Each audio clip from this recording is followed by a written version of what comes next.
स्वागत दोस्तों, Jinesh SP classes में आपका स्वागत है। मैं संगम प्रजापति। दोस्तों आज का जो टॉपिक है वो क्या चल रहा है, सर्किल चल रहा है क्लास 10th का वृत्त, जिसमें फर्स्ट लेक्चर समाप्त हो चुका है। ये सेकंड लेक्चर है जिसमें प्रमेय फर्स्ट है। क्या कह रहा है कि वृत्त की स्पर्श रेखा स्पर्श बिंदु से होकर जाने वाली त्रिज्या पर लंब होती है। ओके, प्रमेय का सबसे पहले मतलब होता क्या है कि दोस्तों जो प्रमेय का जो लाइन होता है, इस लाइन को याद करना होता है, जिससे हमें क्वेश्चन को डील करने में बहुत ही आसान हो जाता है। क्योंकि सवाल जब लगाने होते हैं तो अगर प्रमेय वहाँ पर रख दिया जाता है तो पूरा प्रमेय का जितना भी डेरिवेशन होता है, वो डेरिवेशन नहीं करना होता, बस ये लाइन लिखने से ही समझ आ जाता है कि आगे करना क्या है। इसलिए प्रमेय का जो लाइन होता है वो लाइन लर्न होना चाहिए, ये रूल होता है। अब इसमें इसको प्रूव करना है कि कैसे प्रूफ होगा। तो यहाँ पे कह क्या रहा है कि वृत्त की स्पर्श रेखा, सबसे पहले हमें सर्किल बनाना होगा।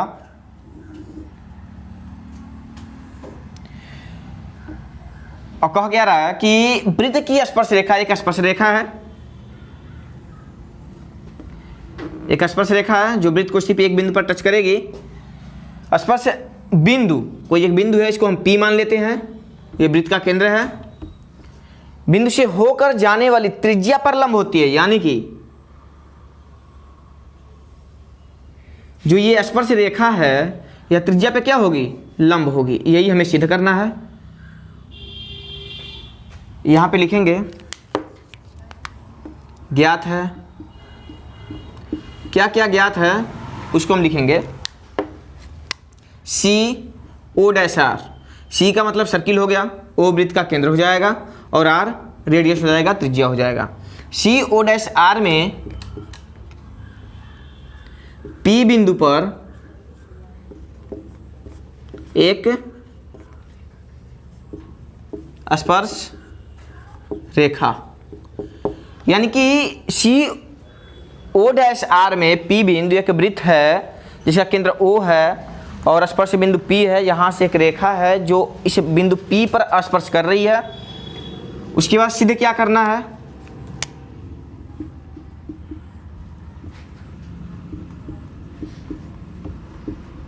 सीधा हमें ये करना है OP लंब। अगर हम यहाँ से एक रचना कर लें, इसके बाद रचना लिख देते हैं Q, अगर इसको लिख लेते हैं तो OP लंब PQ, यानी जो OP है वो लंब है किस पे, PQ पर। यही हमें प्रूफ करना है। अगर रचना लिख दें हम यहाँ पे रचना, तो रचना में क्या आएगा कि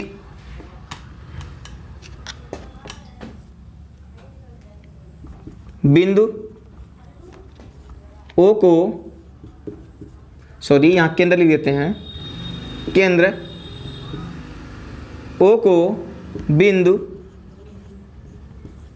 Q से मिलाया। यहाँ तो कोई डाउट, यहाँ तो कोई डाउट होगा नहीं।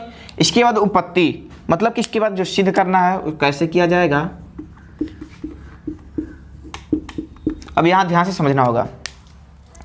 जो यहाँ पे Q बिंदु लिया गया है, अगर वो देखा जाए वृत्त से क्या है, बाहर है, ठीक है, वो भी स्पर्श रेखा पर है, तो यहाँ पे हम लिख सकते हैं कि OP is less than OQ, यानी कि OQ जो है, OQ वह बड़ा है किससे, OP से।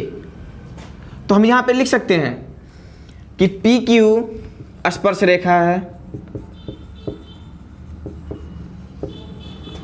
स्पर्श रेखा है, तथा बिंदु Q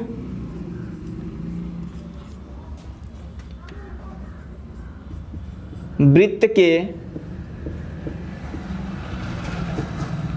परिधि पर या वृत्त में स्थित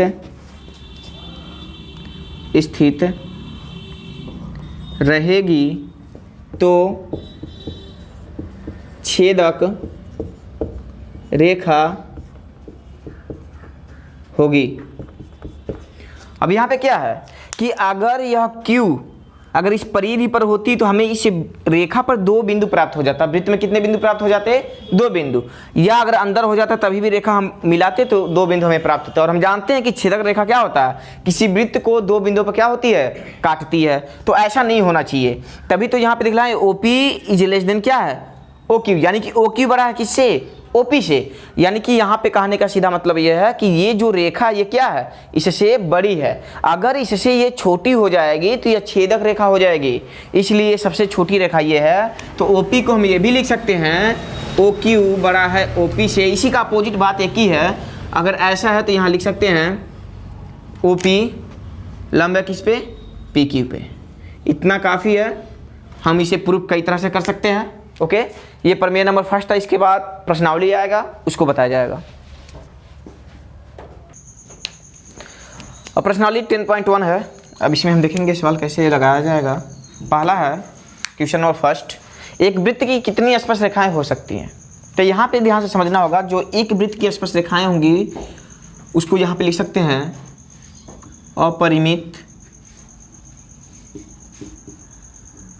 अपरिमित रेखाएं।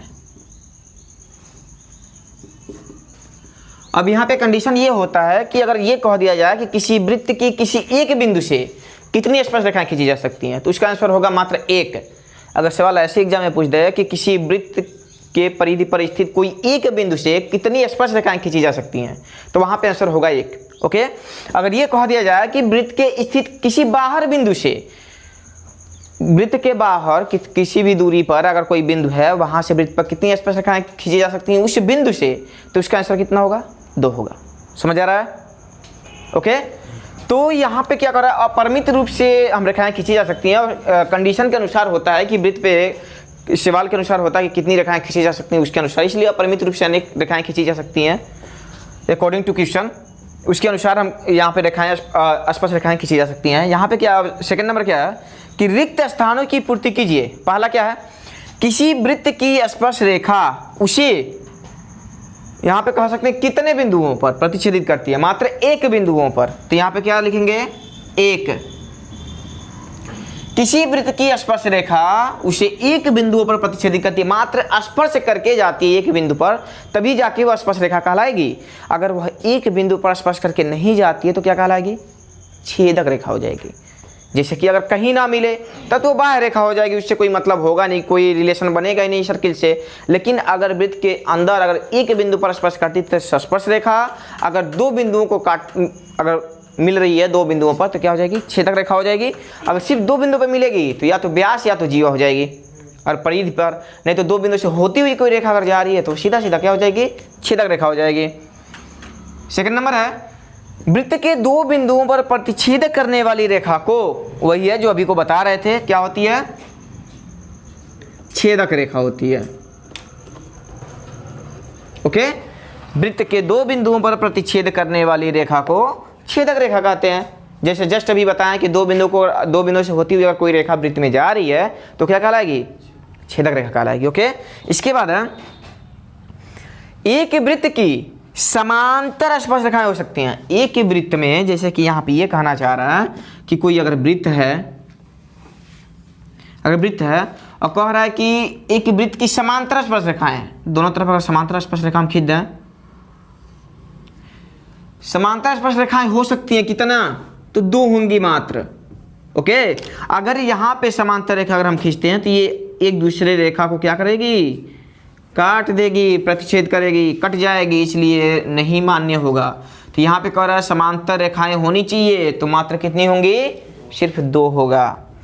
इसके बाद क्या कह रहा है, वृत्त तथा उसकी स्पर्श रेखा के उभयनिष्ठ बिंदु को क्या कहते हैं, स्पर्श बिंदु कहते हैं। क्या कहेंगे, स्पर्श बिंदु कहेंगे। ओके, तीसरा नंबर सवाल है, क्या कह रहा है कि 5 सेंटीमीटर त्रिज्या वाले एक वृत्त के, जैसे जैसे क्वेश्चन कह रहा है वैसे वैसे हम फिगर बनाते जाएंगे। कह रहा 5 सेंटीमीटर त्रिज्या वाले, अगर ये 5 सेंटीमीटर त्रिज्या वाला वृत्त है, 5 सेंटीमीटर का त्रिज्या है इसका, r बराबर 5 सेंटीमीटर।